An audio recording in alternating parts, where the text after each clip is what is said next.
So over here you can see that I got some layers right here. But let's say what I want to do is I want to hide a particular layer, but I don't want to delete it. And in that case, what you can do is you can go around onto the layer section right here and then select out the layer that you want to hide. And over here you can see that hide is an option.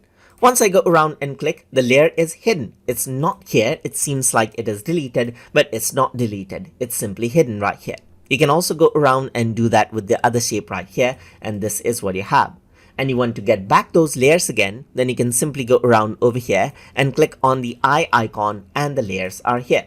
So this is what you can do. You can go around and select out the layer and hide it out if you don't want it. Just like this, you can go around and hide and show the layers as you want. So without having to delete it, you can simply go around and work around with other layers until you decide that you want the layers back again. And that is how you can show and hide layers inside of Vectr as you like.